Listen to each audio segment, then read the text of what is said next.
I'm going to turn myself in for a crime I was involved in years ago, and somebody lost their life.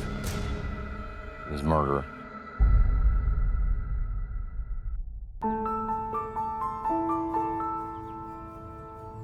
On May 7th, 1993, the Reading Police Department received a missing persons report from Donnell Tadich. Donnell indicated that her fiancé, Frank McAllister, had borrowed the car the day before and had not returned. Donnell reported that Frank had gotten in a vehicle accident a few months prior, totaled his car, and received a $5,000 insurance settlement from that case. So he had just cashed that insurance check the day that he went missing. That night, we received a call from employees of the Costco in Reading. They had reported a vehicle in the parking lot. It had been there for 2 nights, and it appeared abandoned. The driver's side window was down, the vehicle was unlocked, the keys were still in the ignition. She noticed bloodstains on the outside of the vehicle, and the license plate was able to connect that vehicle as belonging to Donnell Tadich. There was a significant amount of blood down the driver's door, the armrest, and down the inside part of the door. A white t-shirt that was on the floorboard behind the driver's side seat.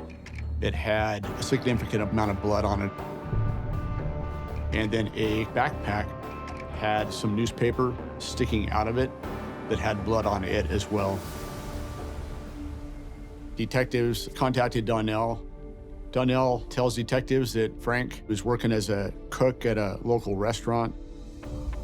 They had also just gotten engaged. They were gonna elope in Reno and get married and start a life together. She said that Frank had dabbled in the use of narcotics, specifically methamphetamine. So he told Donnell that he wanted to purchase a large sum of methamphetamine and then sell that methamphetamine for a profit. With suspicions of a drug deal gone wrong, detectives reach out to the friends that Frank's fiancée Donnell says he was heading to see when he borrowed her car. 17-year-old Shauna Culver and her brother, 21-year-old Curtis Culver. Shauna told detectives that she last saw Frank on the afternoon of May 6th, that Shauna and Curtis were hanging out at their apartment. Brian Hawkins was there. And Shauna, Curtis, Frank, and Brian all got in Frank's car and drove around Reading just kind of hanging out. Shauna told detectives that Frank had gotten a text on his pager, and he made a phone call from a payphone. After he made the call, he got back in the car and he told Shauna, Curtis, and Brian that he needed to meet with somebody and it was urgent and that he would have to drop them off in town at another location, but he would come back and pick them up after he was done meeting this person. Shauna, Curtis, and Brian hung out there for a while and realized that Frank probably wasn't coming back, and Shauna said that they ended up catching a taxi back to their mom's apartment. Detectives interview Curtis Culver and Shauna's boyfriend, 19-year-old Brian Hawkins. Their accounts of that day are the same as Shauna's. All 3 of them pretty much did not speak with us any further.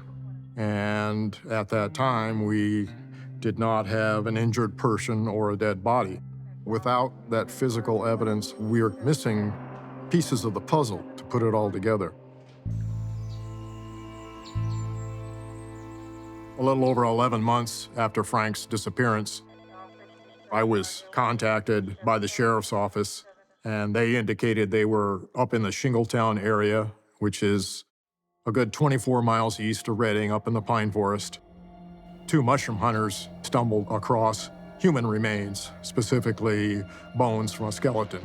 And at that point, they had also discovered some ID laying on the ground belonging to Frank McAllister.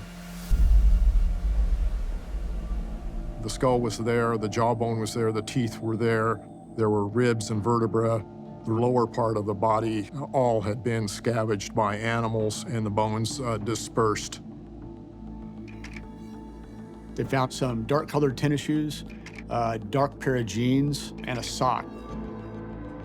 These were all consistent with the clothes that Frank was reported to have been wearing by Donnell when she made the missing person report 11 months prior. Dental records confirm that the remains are those of Frank McAllister. The forensic anthropologist discovered 2 knife wounds, one on the jawbone and one on one of the upper vertebrae.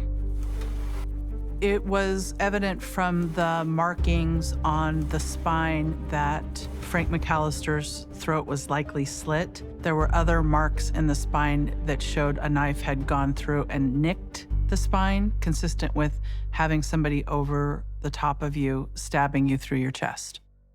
2 years after Frank is murdered, the investigation into the teen who never came home cools like the mist off Lake Shasta, and the case goes cold. So in January of 2018, I'm 6 months in as a brand new reporter at KRCR. And I get this call from my grandpa. And I say, hey, Grandpa, I'm working, what's up? And he goes, well, I have this guy. He's got some information on this murder in Shingletown from 25 years ago. He wants to talk to you. And I'm thinking, I don't have time for this. But I hear him out. My grandma and grandpa go to church every Sunday, but my grandpa Tony on this Sunday had a man approach him saying that he had some things that he wanted to talk to him about and pray about, but specifically, he wanted to speak with him about Frank McAllister's death. And the man's name was Brian Hawkins. He sat down. And I said, so what'd you come here to tell me today? I'm going to turn myself in next door at the sheriff's department for a crime I was involved in years ago. And somebody lost their life. It was murder. It wasn't my idea. Almost every minute of every day has been a nightmare. I've been through hell my whole life because of this. While I finished the interview with Brian, my boss was calling the police department and telling them, hey, we have these details. He's going to be bringing himself in. And they said, hey, there's 2 other people involved in this case. Can you hold off on airing this interview until we can go get them? KRCR management agrees to delay airing Hawkins' confession for 24 hours. My girlfriend at the time was Shauna Culver. She had an idea to, she wanted to murder Frank because he had money on him and he wanted to buy a quarter pound of Frank. Later that day, Frank shows up at the apartment, and Brian told Frank that he could be the middleman for that methamphetamine deal. The 4 of them get in Frank's car together. They get back to this real remote area, and they just sit in the car and talk for a couple of hours, and Brian tells me that Shauna kind of nudges him. What exactly is she saying to you in the backseat? To stab him. She's telling you to stab him? And that's when Brian tells me Curtis pulls his own knife out. And who stabbed him Curtis. first? Curtis did from the front passenger seat? Mm-hmm. I got on top of him and I stabbed him also in the neck. I don't know how many times. Brian says he drives to Costco while Shauna and Curtis are inside making phone calls for a taxi. Brian tells me that he grabs like a newspaper and he's trying to wipe up blood the best that he can. They gave me some money. Money from Frank? Yes. There was blood on it. Brian told me that Shauna and Curtis gave him a few $100s and they essentially parted ways. My partner convinced Curtis to take a polygraph. Were you physically present when Frank was killed? No. That was the greatest thing that ever happened. Curtis bombs it. In November of 2019, Brian Hawkins came into court and pled guilty to murder and robbery and all the enhancements. He then was ultimately sentenced to 25 to life for first-degree murder of Frank McAllister. On January 14th of 2022, Shauna Culver pled guilty to her responsibility for the murder, to robbery and additional charges, and received 20 years in state prison. Curtis Culver pled guilty to manslaughter and robbery and various other assault charges, and he received 35 years in state prison.